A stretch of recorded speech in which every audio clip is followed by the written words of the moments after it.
J'étais fan de Michael Scofield, tout simplement parce qu'il avait le plan de la prison dessiné sur son corps pour pouvoir sortir son frère.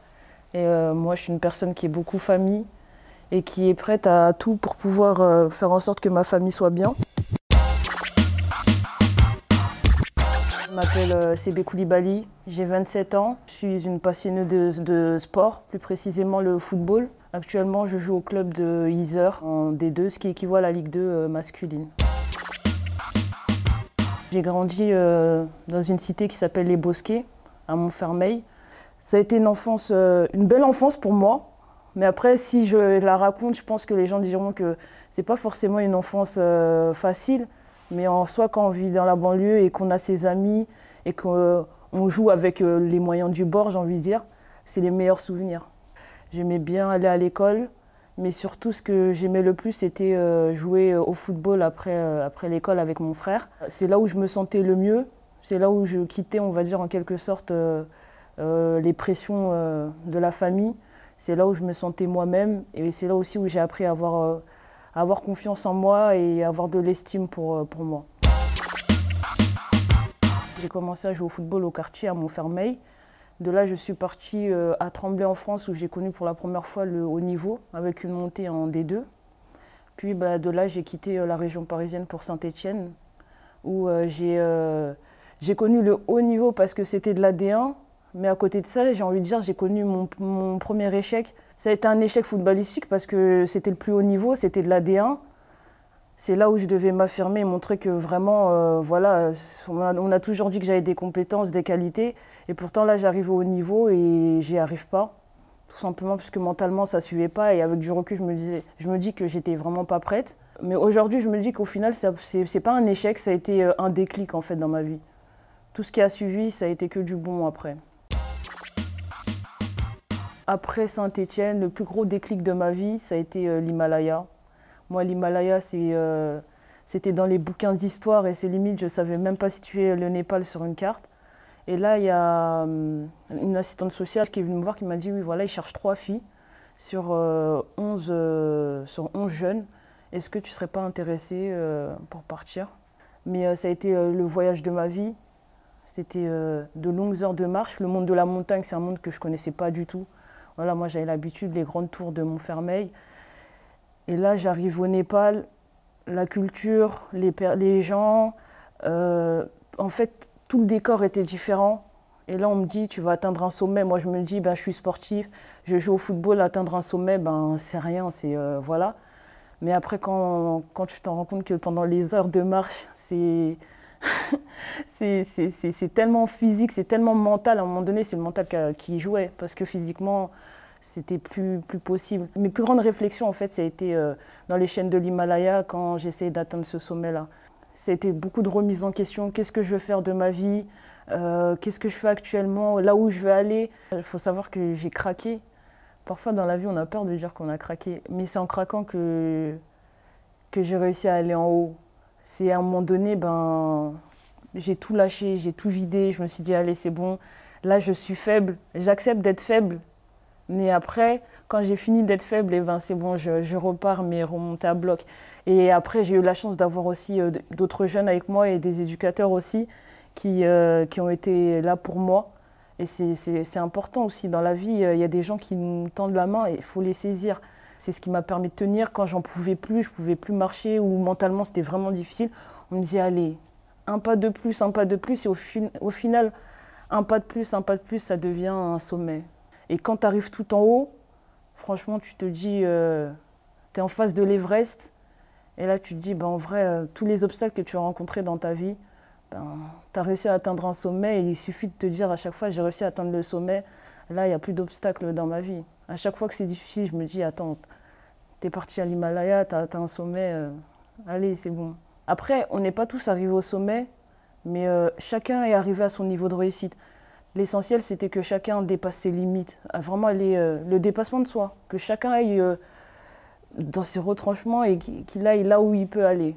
Et du coup, moi, j'ai réussi à aller au sommet, mais chacun est allé à son niveau, chacun est allé à son sommet.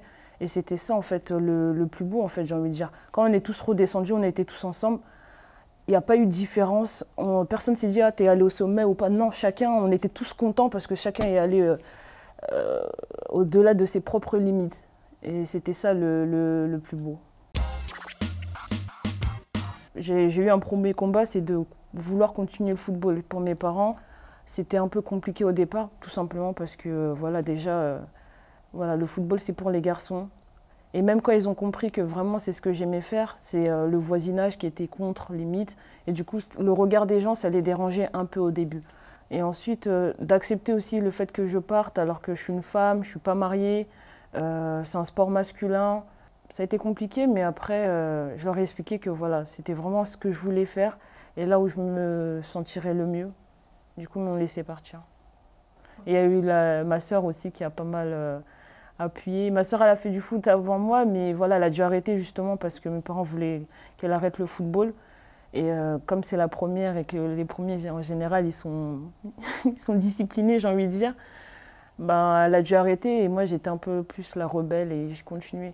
Mais elle m'a aidée, elle a aussi joué un rôle important pour que je parte. Hein. Et après, quand ils ont vu que j'ai vraiment commencé à... Bah déjà, je n'ai pas abandonné parce que, vous voyez, vraiment, c'est là où je me sentais le mieux et que j'ai vraiment commencé à jouer pour aussi l'équipe nationale du Mali. Là, tout ça a pris une autre, j'ai envie de dire une autre envergure, tout simplement, parce que leur regard, il a changé. C'est comme si, voilà, ça s'est transformé en fierté. Eux comme moi, on a mis beaucoup de temps à se comprendre tout simplement parce que moi je suis née en France, j'ai grandi avec la mentalité française. Eux, ils ont grandi au pays, ils ont grandi avec la mentalité de leur pays. Et c'est vrai que parfois, même si je suis leur enfant et que ce sont mes parents, il y a un choc. Parfois on ne se comprend pas, il y a des manières de faire qui sont différentes, il y a des manières de parler, en fait tout change. C'est vraiment un choc culturel, j'ai envie de dire. J'ai eu la chance après d'être du coup internationale malienne et en allant au pays, j'ai aussi vu des jeunes de mon âge, mais qui avaient à peu près la mentalité aussi de mes parents. Du coup, je me suis dit, et ça m'a permis d'avoir au final les deux mentalités et de comprendre vraiment aussi comment ils fonctionnaient. Et ça, c'est vraiment aujourd'hui que librement, on peut en discuter et je pense que nos relations elles se sont améliorées avec le temps. Moi, pour moi, c'est d'aller jouer pour l'équipe nationale du Mali.